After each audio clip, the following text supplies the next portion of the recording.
हरे कृष्णा। सभी का स्वागत है। भगवत गीता का सुंदर पाठ चल रहा है। श्री कृष्ण हमें दिव्य ज्ञान दे रहे हैं। यह अध्याय नंबर 6 जिसका शीर्षक है ध्यान योग। ध्यान योग की विधि से भगवान हमें भक्ति योग की विधि सिखा रही हैं कि हमें भक्त कैसे बनना है। ध्यान योग में जो मुश्किलें आती हैं वो भगवान बता रहे हैं। मन को वश में कैसे करना है वो भगवान बता रहे हैं। उसके बाद अर्जुन एक बड़ा अच्छा सवाल कर देते हैं भगवान से कि हे प्रभु, मुझसे ये मन वश में नहीं हो रहा, मुझे बताइए इस मन को वश में कैसे करना है। उसके बाद श्री कृष्ण इस बात का उत्तर देते हैं कि मन कैसे हमारे वश में आएगा, कुछ नियमों का पालन करके कि हमें क्या करना चाहिए और क्या नहीं करना चाहिए, क्या परहेज करने चाहिए हमें, वो नियमों का पालन करके हम मन को वश में कर सकते हैं। उसके बाद अर्जुन भगवान से पूछते हैं कि हे प्रभु, जो व्यक्ति शुरू में आध्यात्मिकता में लग जाता है और बाद में भक्ति छोड़ देता है, किसी भी कारण से, कुछ भी सोच सकता है कि भगवान है या नहीं, पता नहीं मैं क्यों भक्ति करूं, या फिर कुछ और बात उसके मन में आ जाए कि मुझसे ये नहीं हो रहा, मैं तो भोग ही करना चाहूँगा, मैं तो भौतिक लाइफ में आ रहा हूँ वापिस, कोई भी कारण हो सकता है। अगर वह शुरू में भक्ति कर रहा है लेकिन बाद में भौतिक लाइफ में आ गया फिर से, तो उसकी क्या गति होगी। तो अर्जुन ऐसा सवाल श्री कृष्ण के आगे कर रहे हैं। अब श्री कृष्ण उसका उत्तर देंगे। उसको जानने के लिए पहले हम भगवान से वंदना करेंगे। हरे कृष्णा। ओम अज्ञानतिमिरान्धस्य ज्ञानाञ्जनशलाकया चक्षुरुन्मीलितं येन तस्मै श्री गुरुवे नमः। श्री कृष्ण चैतन्य प्रभु नित्यानंद श्री अद्वैत गदाधर श्रीवासादि गौर भक्त वृंदा। हरे कृष्णा कृष्णा कृष्णा हरे हरे, हरे राम राम राम हरे हरे। हरे कृष्णा। तो एक भगवान की वंदना में छोटी सी वंदना और कर लेते हैं। छीन ले हंस के सबका ये मन, सखी रे मेरो राधा रमन। छीन ले हंस के सबका ये मन, सखी रे मेरो राधा रमन। राधा रमन प्यारो राधा रमन रे, राधा रमन प्यारो राधा रमन। जाके जादू ओहो, जाके जादू भरे दो नयन, सखी रे मेरो राधा रमन। जाके जादू भरे दो नयन, सखी रे मेरो राधा रमन। छीन ले हंस के सबका ये मन, सखी रे मेरो राधा रमन। हरे कृष्णा। तो आइए पाठ को आगे बढ़ाते हैं। श्री कृष्ण अब अर्जुन के लिए क्या उत्तर पेश कर रही हैं। हरे कृष्णा। श्री भगवान उवाच पार्थ नैव हि नामूत्र विनाशतस्य विद्यते, न हि कल्याणकृत कश्चित् दुर्गतिं तात गच्छति। हरे कृष्णा। भगवान ने कहा, हे पृथापुत्र, कल्याण कार्यों में निरत योगी का न तो इस लोक में और न परलोक में ही विनाश होता है। हे मित्र, भलाई करने वाला कभी बुराई से पराजित नहीं होता। हरे कृष्णा।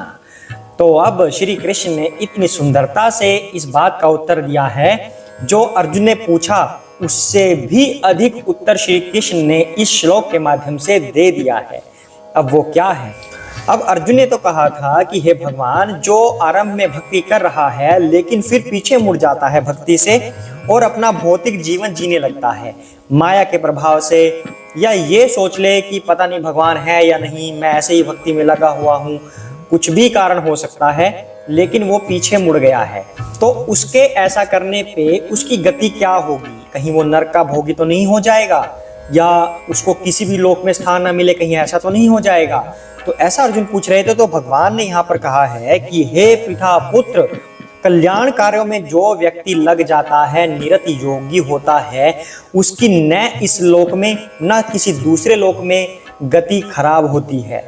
मतलब उसका किसी भी लोक में विनाश नहीं होता, ऐसा भगवान क्यों कह रहे हैं? मान लीजिए कृष्ण है ही नहीं, अब ये समझ लीजिए कि कृष्ण नहीं है और हम पूरा जीवन बड़े अच्छे से व्यतीत करते हैं, सात्विक जीवन व्यतीत करते हैं, तो बाद में हमें पता चलेगा कि कृष्ण नहीं है, ठीक है, नहीं है, तो फिर क्या होगा? क्या हमें उस चीज का दुख होगा कि हमने सात्विक जीवन क्यों जिया?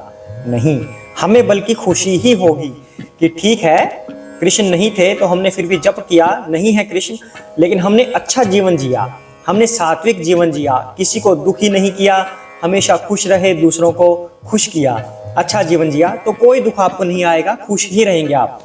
लेकिन अगर आप अब पाप और पुण्य को भूल गए, सब गलत कार्यों में लग गए, गलत कार्य किया पूरा जीवन, मरने के बाद आपको पता चले कि ये क्या है, कृष्ण तो हैं, हमने तो बड़ी गड़बड़ कर दी, कृष्ण हैं, तब क्या होगा? आप तब सोचिए।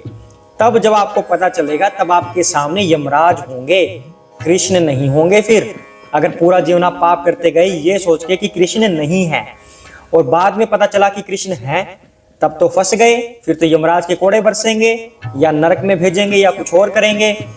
तो इसका मतलब ये है कि अगर ये वैसे श्लोक नास्तिक लोगों के लिए है, अर्जुन ने ये सवाल नास्तिक लोगों के लिए ही पूछा है, जो लोग भगवान पे विश्वास नहीं करते कि कोई भगवान नहीं है, व्यर्थ ही अपना जीवन क्यों बर्बाद कर रहे हो, क्या रखा है पूजा पाठ में, सब कुछ खाओ, कोई जरूरत नहीं है कुछ छोड़ने की, सब खाओ, मांस मदिरा सब पियो।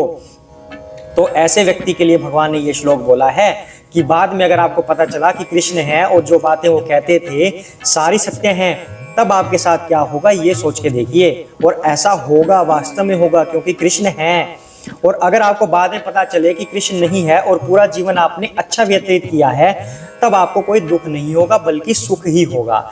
तो अगर आप नास्तिक हैं तब भी किस रास्ते पर चलना सही है, आप यही सोच लीजिए, किसमें बेनिफिट है? सात्विक जीवन में ही बेनिफिट है, चाहे कृष्ण हो या ना हो, आप कुछ भी माने, सात्विक जीवन जीने में ही हमारी भलाई है। तो ये बात तो नास्तिक लोगों के लिए हो गई। तो हमें हमेशा भगवान की भक्ति में रहना चाहिए, ये हमें अल्टीमेट खुशी ही प्रदान करेगा, चाहे इस जीवन में या इस जीवन के बाद हमें खुशी ही मिलने वाली है। ये भगवान कह रहे हैं कि भलाई करने वाला कभी बुराई से पराजित नहीं होगा, हमेशा अच्छे कार्य करते जाएं, कभी भी आप पराजित नहीं होंगे। हरे कृष्णा। तो इसमें एक बात और आती है कि अगर नास्तिक व्यक्ति ये सोचता है कि कृष्ण नहीं है, तब तो इसका मतलब यमराज भी नहीं है, हो गया ना। कि कृष्ण, अगर भगवान की आप प्रेजेंस को नहीं मानते, फिर तो कोई दूसरी शक्ति भी नहीं है, अगर पॉजिटिव शक्ति नहीं है तो नेगेटिव भी नहीं है, यमराज जी नहीं है तो शनिदेव भी नहीं है, तो फिर आपको कष्ट कौन दे रहा है ये सोचिए। जो आपके जीवन में कष्ट आते हैं तो फिर वो कहाँ से आ रहे हैं? अगर शनिदेव भी नहीं है तो मतलब कोई अदृश्य शक्ति है ही नहीं, तो फिर आप भूत प्रेतों से क्यों डरते हैं? वो भी नहीं है। तो इसका मतलब कोई भी ऐसी शक्ति नहीं है जो हमें नहीं दिख रही। जो मोबाइल फोन आप यूज कर रहे हैं, क्या उसकी रेज आप देख पाते हैं? तो फिर उसको आप कैसे मान सकते हैं कि फोन मिल गया, रेज आ रही हैं, वो भी अदृश्य है। तो इसलिए हर शक्ति प्रेजेंट है, जिसका हमें नाम पता है, उसका नाम तभी आया है जब वो शक्ति कहीं ना कहीं एग्जिस्ट करती है। भगवान विद्यमान है, वही हमारी पल पल पर सहायता करते हैं, हर जगह भगवान हमारे साथ रहते हैं, हमारे अच्छे और बुरे कार्य दोनों को भगवान देखते हैं। इसे मानकर चलना आवश्यक ही नहीं बल्कि हमारी भलाई में भी है। तो नास्तिक लोग भी कम से कम सात्विक रास्ते पर चलें, चाहे भगवान को माने या ना माने, तब उनको बाद में पछताना नहीं पड़ेगा, ऐसा भगवान यहाँ पर कह रही हैं। हरे कृष्णा। आगे भगवान क्या उत्तर देते हैं, नेक्स्ट श्लोक पढ़ते हैं। प्राप्य पुण्य कृताम लोकान उषित्वा शाश्वती ही समः शोचिनाम श्रीमताम गेहे योग भ्रष्टः विजायते। हरे कृष्णा। असफल योगी पवित्र आत्माओं के लोकों में अनेक वर्षों तक भोग करने के बाद या तो सदाचारी पुरुषों के परिवार में या धनवानों के कुल में जन्म लेता है। हरे कृष्णा। अब भगवान ने यहाँ पर असफल योगी के बारे में बता दिया कि जो व्यक्ति पहले भक्ति की तरफ बढ़ रहा था, अब उसने वापिस रास्ता ले लिया है, तो उसके बारे में दो चीजें भगवान बता रहे हैं कि क्या क्या उसके जीवन में आगे इस जन्म के बाद घटित होगा। क्या घटित होगा? एक तो बताया है कि वह व्यक्ति जो असफल हो गया है अपने योग में, यानी कि भक्ति में, भगवान ध्यान योग के माध्यम से भक्ति सिखा रहे हैं हमें। योगी कह लीजिए ध्यान योग का, या फिर भक्त कह लीजिए भक्ति योग का।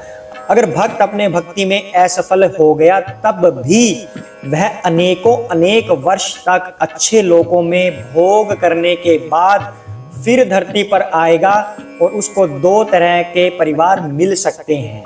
पहला कि वो डिवोटी परिवार में जन्म लेगा, भक्त वाले परिवार में जन्म लेगा जिसमें बहुत भक्ति होती है, सभी भगवान को मानने वाले हैं। दूसरा वह धनवान वाले परिवार में जन्म ले सकता है। अब दोनों में जन्म लेने का कारण क्या है? जो व्यक्ति ने अपनी मान लो 70-75% भक्ति की थी, उसको भगवान फिर से मौका देते हैं कि वो भक्त परिवार में जन्म ले, ताकि वह अपनी जो 25% उसका बच गया था भक्ति वाला, उसको ऐसा माहौल मिल सके कि वो 25% अपनी भक्ति पूरी कर ले, ताकि वह 100% होकर हमेशा के लिए भगवत धाम चला जाए और उसके ये सभी लोगों वाले संकट खत्म हो जाएं।